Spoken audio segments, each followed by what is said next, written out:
What's up everyone, my name is Bart and this is my minimalistic home on wheels. I've been living and traveling in my van for almost 14 months and so far it's been a beautiful adventure. Thanks to the 4x4 I was able to get to the most beautiful places I ever seen. Waking up in the middle of nowhere with a beautiful view and no one around you, it's a true blessing. Of course, van life has its dark sides, like everything in life, but that's a subject for a different video. I started my van build in October 2021 and finished it 45 days later. Through those 45 days, I've been working on it non-stop, up to 9 hours a day, 7 days a week, doing everything by myself in front of a Home Depot or in an apartment complex parking lot. Some parts of the build were a little bit difficult and challenging because I never done anything like that. But with some help from YouTube videos, I was able to finish my project. Right at the beginning, I would like to apologize you for the surrounding me noise, but I'm in a really busy area. Right here behind me you can see a shopping mall. On the other side there's a car wash, more shops, and a laundromat.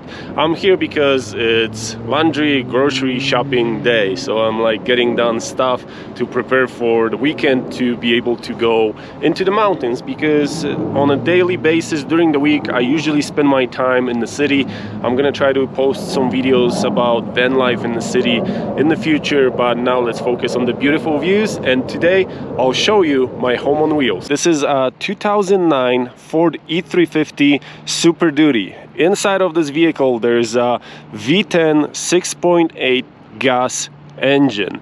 This car used to work as a border patrol car. It used to drive on the gravel road along the US and Mexico border. It used to station in New Mexico. It had the green stripes, the numbers on the roof. There's still a little bit of the number left on the roof, but inside of this van, in the back, there was a big metal cage with handcuffs, with a rear AC and heating unit.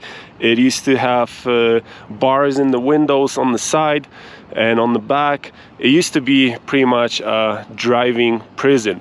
When I bought this vehicle from a dealership in Minnesota, they already took out the metal cage out of the van, so I didn't have to deal with that. But since it was a border patrol car, all of those vehicles, all of those vans are being converted to 4x4 by Quigley. Besides the 4x4 conversion, when border patrol buys those cars, Quigley also lifts them. And there's two different lifts. One of them is 3 inches, the other one is 6. It depends which one you're gonna get. They also put off-road tires on those vehicles. The tires that I have right now, they look really small on this vehicle because it is a big car. And this is no fancy 4x4 conversion like you can get at Sports Mobile or U-Joint or even Quigley. This is a basic 4x4 conversion where you have 3 different drive modes. You got the rear drive, you got 4 high and 4 low. So on the passenger side of the vehicle I have a Rhino-Rack Sunseeker manual awning. If you want to see how that awning looks like and how it works, go ahead, watch the previous videos. I was unfolding it in those videos, and if you want to check it out, how much is it right now? I paid about 400 bucks for that awning. I don't remember if it was on sale or was there some kind of discount, but I'll put the links under this video. You can go check out every part that I used to build this van. For off-road lighting I use a 52-inch AUX beam light bar on the top and 2 spotlights here on the hood and 22-inch light bar here in the bumper. It's more than enough that you need. I could easily go with only the light bar in the bumper, but I thought it's cool to have a little bit more light. And sometimes when you're like in a really dark forest or in the middle of the desert and you want to see far away ahead what's in front of you, how the road looks like, a lot of light is a good thing. I don't have a fancy roof rack. I'm just using the VanTech cargo system. The mounts, they mount to the gutter of the roof, and you have 4 bars. On 2 of them I have solar panels, and on the front one I have the light bar, and the back one is just used to hold up the awning from the other side. Going to the back of my roof, there's a max air fan. I didn't pick the placement for this fan. There was already a cheap ventilation system mounted in this vehicle, so I took that out and I mounted the max air fan. And if you look to the middle of my vehicle, there's 2 solar panels.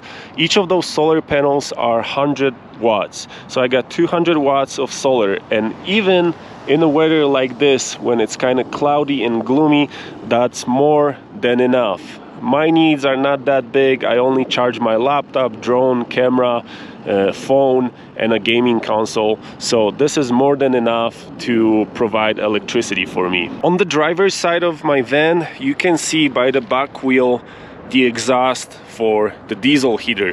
I'll show you in a little bit where it is placed inside, but I picked that spot because I think that was the perfect place, right behind the wheel, so I can have the exhaust on the opposite side that I have the vehicle exhaust, and the intake is somewhere around here under the vehicle.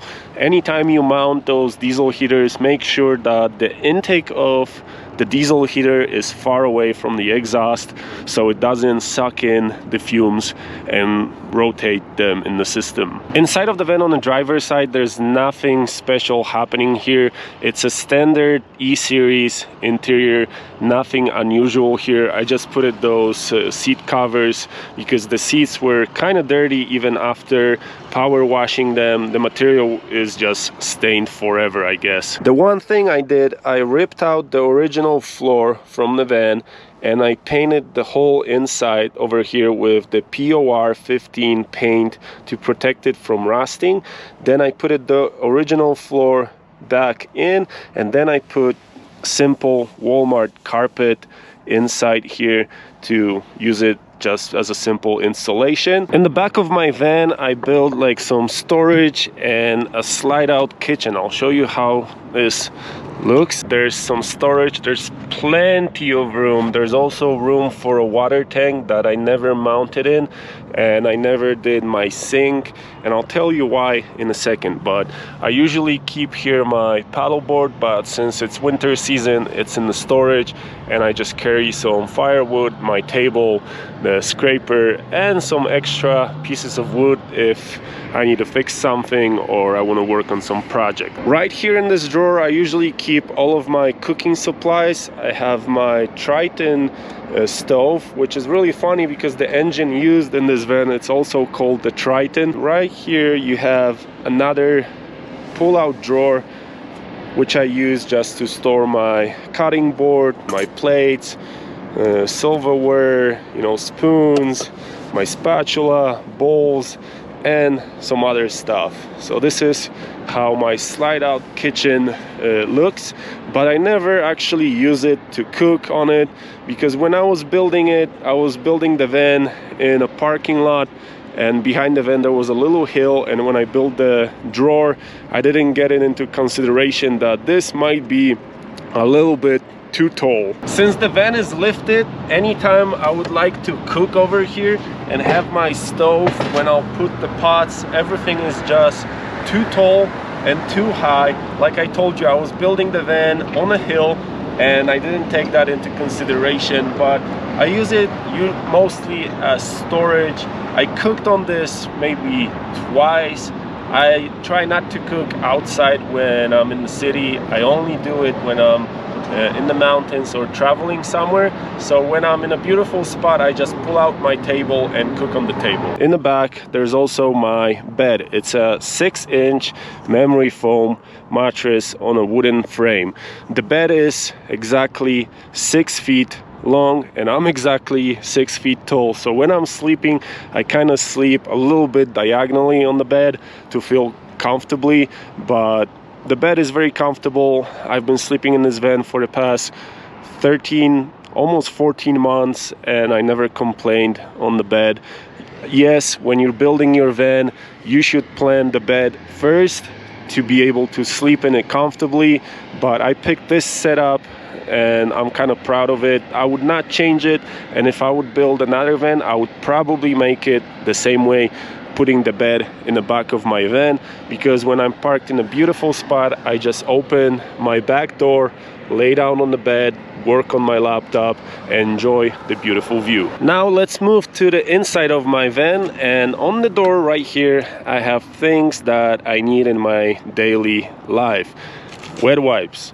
If you know about VanLife anything, you need wet wipes. I got some kitchen supplies here. I got my custom-made knives.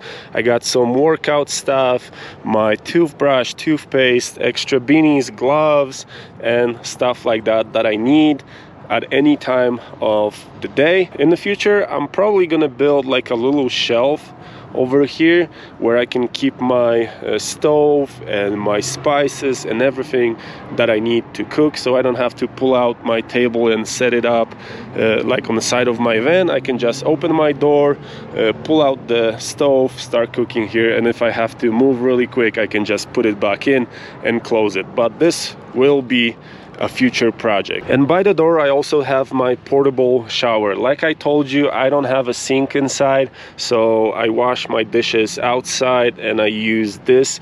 And honestly, after 13 months of traveling in this van, this is enough. If I'm in the city, I use the shower in the gym or shower in the truck stops, but if I'm somewhere in the middle of nowhere, I'll use this. If it's really cold outside, I'll heat up some water on my stove, put it in, and just use this portable shower. If you're interested how to build something like this, I'll put the link in the description. It's not my idea. I found a video online how to build this. It's a very cheap solution if you need a portable shower that works perfectly fine. Hey, and don't worry, my van's never this clean. I'm just doing laundry, so I figured out I'm gonna deep clean my van before I go grocery shopping, and I figured out I'll shoot you a little tour of my home on wheels. So this van gets dirty when I'm outside in the back country. In the front of my van, I have a simple curtain that I bought at Walmart. I cut it in half and I hanged it here. Works perfectly fine to keep the heat inside of my van, and it gives me privacy when I'm in the city or in a busy campsite. I can just close it and nobody can see me. The same thing is in the back. If you watch the previous videos, I have a curtain that it's rolled up right now to the top, so you can actually have some light and see the inside of my van. Behind the driver's seat, there's a 2000 watt inverter. Like I told you before, I did everything myself. All the electrical, the cabinetry, everything was done by me, and this was my first build. The cables could use a little bit more work over here, but I honestly know where every cable goes because I built this. So I think even that it looks kind of messy right now, everything here is organized. None of the wires are behind the walls. Everything is in this cabinet, behind this counter, under that seat, under the bed, and under this counter. So everything's super easy to access if you need to fix something or work on something. On this side of the cabinets, I have my diesel heater inside, tucked in over there behind those tools. I don't know if you're gonna be able to see it because it's kind of dark, but that's where the diesel heater lives. I got some shelving here. I got usually my tools and other stuff, some dry food, and you can see the cables on this side right here, and the exhaust that blows warm air from the diesel heater is right here. You're wondering, where is the diesel tank? I built in the diesel tank in one of the cabinets. You can think that it's hard to access and put diesel. I honestly never had problems with that, and this tank doesn't leak, so it doesn't smell here like fuel. Everything's secured. I have an extinguisher really close just in case, but that's what I did.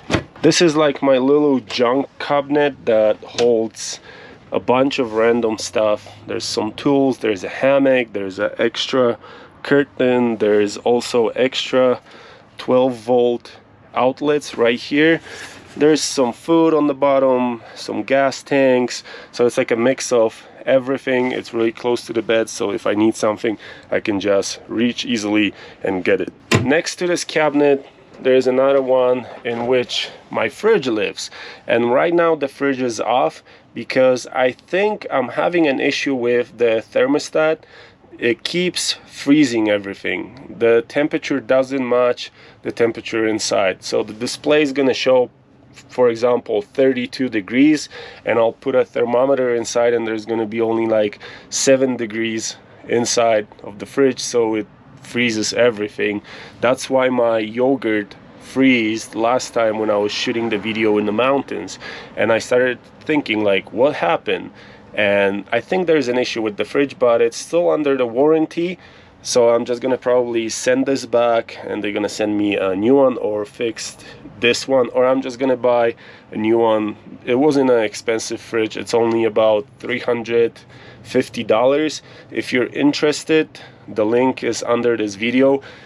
I'm very satisfied with this fridge because it's very power efficient. When it turns on, it pulls only about 30 watts. It keeps the temperature very well. When I'm camping somewhere in the desert, when it's like 100 degrees outside, this fridge still stays cool and it keeps my food inside really cold. So I highly recommend it. I think I just had a faulty unit that it broke, or maybe all the driving in the dirt roads and off-road, you know, shaking this piece of equipment. Maybe it's not made for that, so probably that's why it kind of gave up and the thermostat stopped working. But I'll resolve this and I'll let you know in the future videos how the situation with my fridge looks like. This little seat is the spot where I usually spend most of my time if I'm working on something or just sitting and relaxing inside of my van. It's very comfortable. It's a 2.5-inch memory foam. There's also storage under this seat, but I'm not gonna open that cabinet. It has my socks and other stuff like that. And right here next to this seat there's all the controls from everything that I installed in my van. You have the diesel heater, this is the inverter, those are the solar panels, and this is a screen that shows the charge on my batteries. So anytime I'll turn on something, for example one of these spotlights, it shows you how much that spotlight is pulling. And I have 2 of those spotlights installed in my ceiling, and LED strip which is right here under this trimming. I'll try to turn it on. You can see how that looks. It's all the way around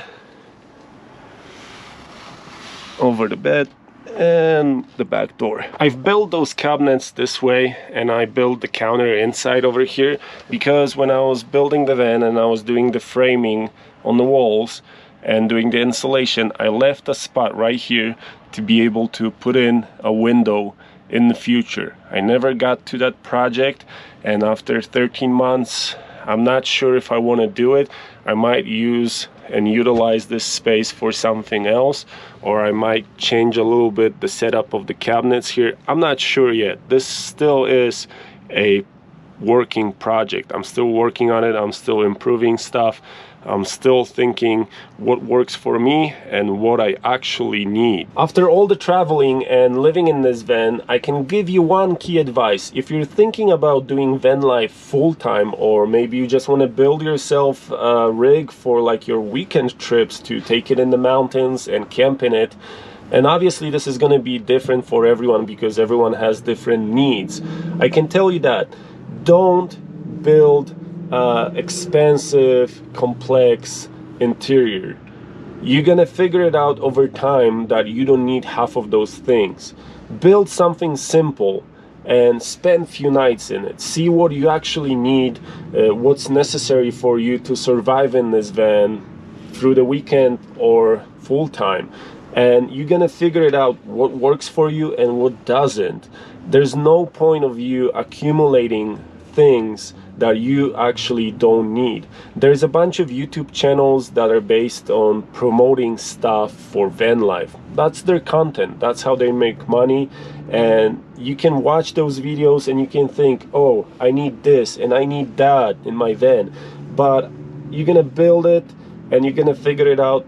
Hey, I never used it, I never needed it, why did I buy it? Why did I spend my money? Build something simple, and then you always can add to it if you need something to survive or just to feel comfortable in your van. Okay friends, I think that's it for today's video. I believe that I covered everything, but if I missed something, don't hesitate to ask in the comments. I know for some of you this build might be nothing special. It's not a luxurious build. It's very minimalistic and it works for me. For me, it's a very cozy and comfortable home on wheels. So thank you for watching and see you in the next video.